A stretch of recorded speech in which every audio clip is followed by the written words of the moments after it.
Haricot, c'est un jeu pour 3 à 5 joueurs à partir de 8 ans pour des parties d'environ 20 minutes. C'est un simple jeu de défausse, un des plus simples que je connaisse, vous allez voir, mais c'est quand même assez intéressant. Le jeu n'existe que en japonais pour l'instant, les règles sont trouvables en anglais, mais vous allez voir, c'est vraiment facile, il n'y a aucun texte sur le matériel. Et donc je vous explique ça tout de suite. Vous allez voir que le jeu a 2 systèmes de jeu, 2 modes de jeu, un mode très familial, très simple, que je vais expliquer en premier, et un mode un peu plus tactique, mais vraiment pas beaucoup plus compliqué, que je vais expliquer dans un second temps. Donc pour la mise en place, c'est assez simple, vous allez avoir des cartes qui vont être numérotées. Donc il y a des numéros qui vont de 1 à, que je dise pas de bêtises, à 17. Donc certaines cartes ont un numéro unique, d'autres cartes ont un double sens. Donc celle-là par exemple, ça peut être un 17 ou un 1 au choix. Il y en a pas beaucoup qui ont double sens, il y a le 1 et le 2 en fait, qui peuvent être un 17 ou un 16. Et les cartes ont un certain nombre d'exemplaires différents. Donc par exemple la carte 15, elle est unique, il y en a qu'une. Les autres ont des exemplaires différents qui sont inscrits dans la règle, peu importe. Ces cartes-là, vous les mélangez toutes en début de partie, et vous allez en distribuer 10 à chaque joueur, qui vont garder évidemment cachées dans leurs mains. Et en plus, chaque joueur va recevoir 4 cartes face cachée devant lui, qui seront une petite pioche personnelle. Et toutes les cartes qui restent, on les met hors du jeu, elles seront pas utilisées pendant la partie. Donc là, pour 3 joueurs, chaque joueur a ses 10 cartes et ses 4 cartes de pioche.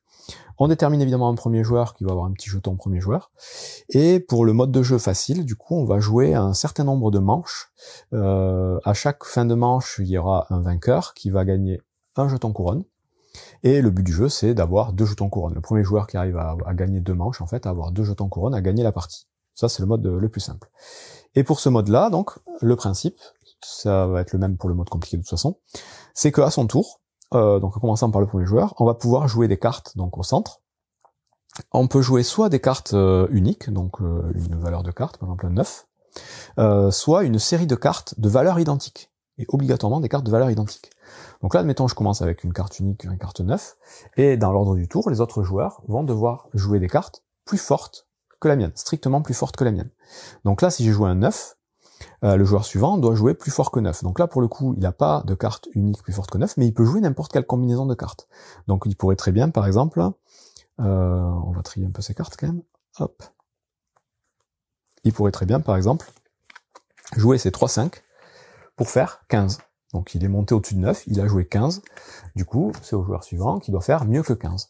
Donc il va devoir jouer des cartes qui font mieux que 15. Il pourrait jouer, par exemple, ces 2-10 qui font 20. Et on continue comme ça à tourner jusqu'à ce qu'un joueur ne puisse plus ou ne veuille plus aller plus haut. Dans ce cas-là, ce joueur va passer, et quand il passe, il pioche tout simplement une carte de son deck personnel, qu'il rajoute à sa main. Il a passé, les autres joueurs continuent à jouer, quand ça revient à nous, on peut à nouveau rejouer, même si on a passé, en gros on a pioché une carte une fois, mais quand ça revient à nous, si avec la carte qu'on a piochée, on peut se débloquer et jouer quelque chose de plus fort, on peut continuer à jouer, et on va tourner comme ça, et si jamais un joueur a joué une valeur de carte, et que quand ça revient à lui, c'est toujours sa valeur de carte qui est au centre de la table, c'est-à-dire que les autres joueurs ont passé successivement, dans ce cas-là, on va défausser les cartes au centre de la table, et le joueur en question va pouvoir rejouer des nouvelles cartes, donc dans la combinaison qu'il veut, donc il pourrait jouer par exemple son 11 directement par exemple. Et on recommence du coup un nouveau tour, à moi de jouer, je dois faire plus que 11, je joue mes 2-6 pour faire 12, et on tourne comme ça. Encore une fois, dès qu'un joueur arrive à faire passer aux autres joueurs, que ça revient à lui, il défausse et on continue. Et la manche, par contre, elle va s'arrêter de 2 façons. Soit un joueur a réussi à défausser toutes ses cartes, donc il jette ses dernières cartes au centre de la table. Dans ce cas-là, ça met fin à la manche, et c'est lui qui remporte la manche. Il gagne un petit jeton de victoire, un des premiers des 2 nécessaires pour gagner la partie. L'autre possibilité, c'est si les joueurs sont éliminés de la manche. Et donc, on peut être éliminé à partir du moment où on passe son tour. Donc, je vous dis, à chaque fois qu'on passe, parce qu'on peut pas jouer, on pioche une carte de son deck personnel. Dans son deck personnel, on n'a que 4 cartes. Si à un moment donné, on doit passer et qu'on n'a plus de cartes, ben dans ce cas-là, on est éliminé de la partie, de la manche. Donc, les joueurs éliminés, eux, pour le coup, ils peuvent pas rejouer, hein, ils sont vraiment hors jeu. Et donc, les autres joueurs continuent à jouer. Et si jamais tous les joueurs sont éliminés sauf un, ben ce joueur-là, même s'il lui reste des cartes en main, est déclaré vainqueur de la manche aussi et peut prendre son petit marqueur de victoire.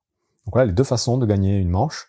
Soit on vide sa main complètement, on gagne tout de suite, soit on arrive à éliminer les autres joueurs parce qu'ils ne peuvent plus piocher de cartes de leur deck. Et dans ce cas-là, si on est le dernier en jeu, on gagne aussi une manche. Et encore une fois, le but, c'est de gagner 2 manches. À la fin d'une manche, évidemment, on reprend toutes les cartes, même celles qui ont été mises de côté en début de partie. On remélange tout et on refait la mise en place de départ. 10 cartes à chaque joueur, plus 4 cartes cachées de pioche. Et c'est tout du coup pour la version familiale facile. Voilà, très fluide, très rapide, très simple, mais efficace et sympathique. Pour la version un peu plus tactique, c'est quasiment les mêmes règles, à 2-3 exceptions près. La première chose, c'est qu'en début de partie, on va prendre des jetons de couronne, mais cette fois-ci de l'autre côté, où on a un +3. On va prendre autant que le nombre de joueurs, et avec les numéros correspondants. Donc vous voyez que ça peut aller jusqu'à 5, parce qu'on peut être jusqu'à 5 joueurs. Si on joue à 3, on prend le jeton 1, 2 et 3, on les empile, les autres jetons, on les utilise pas. Et là, on va jouer avec les autres jetons, dont j'ai pas parlé encore. Ce sont des jetons de points négatifs. Donc là, il y a différents. Il y a -1, moins 10, -5. Je crois qu'il y a du -3 aussi. Bon, je sais plus. Donc, on prépare ces jetons en début de partie. Ensuite, on fait la mise en place classique. Donc, on va distribuer 10 cartes à chaque joueur encore, plus les 4 cartes de leur pioche personnelle. Donc ça, c'est exactement comme avant. On va jouer aussi exactement de la même façon. On joue des cartes, soit des cartes uniques, soit des combinaisons de cartes identiques, toujours plus fort que ce qui a été joué précédemment. On va avoir la possibilité à son tour, donc soit de jouer plus fort, soit de passer pour piocher une carte de son deck personnel. Mais on va avoir une nouvelle possibilité, c'est de se retirer volontairement de la manche, donc de sortir du jeu, de s'auto-éliminer, pour avoir la possibilité de défausser des cartes de sa main avec des valeurs qui se suivent. Donc là, par exemple, admettons, voilà, on a commencé à jouer, lui il a joué un 4, lui il joue un 12. Moi, je vois que ma main, elle est quand même assez dépareillée, j'ai pas trop de double, je vais pas pouvoir faire grand-chose. Je pourrais tout de suite, si je le désire, décider de me retirer de la partie, donc de m'éliminer. Et dans ce cas-là, je vais défausser un lot de cartes qui se suit, donc de valeurs successives, donc 6, 7, 8, 9, 10, 11, 12.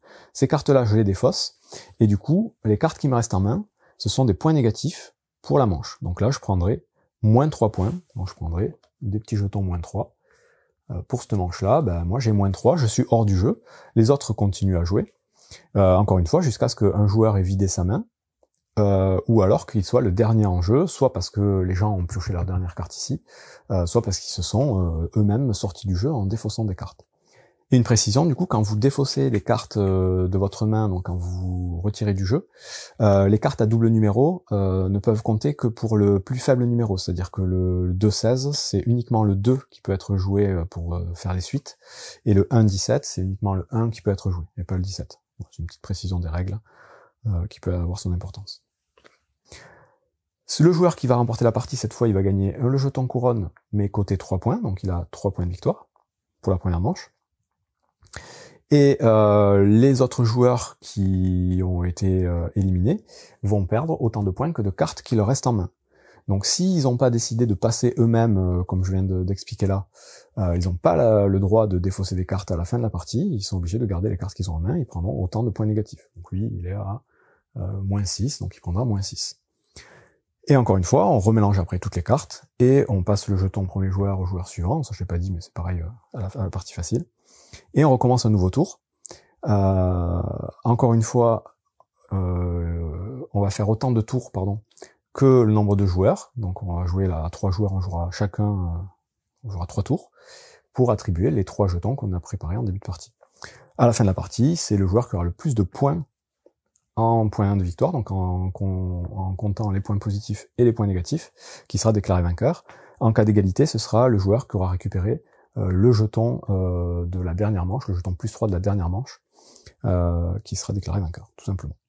Donc voilà une version un peu plus tactique, puisqu'il va falloir se jauger sa main pour essayer de limiter la casse, en fait, essayer d'avoir le moins de points négatifs possible, et souvent, il vaut mieux savoir s'incliner et défausser un maximum de cartes de sa main, plutôt que de s'acharner à rester en jeu, et au final se faire éliminer, et se retrouver avec beaucoup de cartes en main, et donc beaucoup de points négatifs.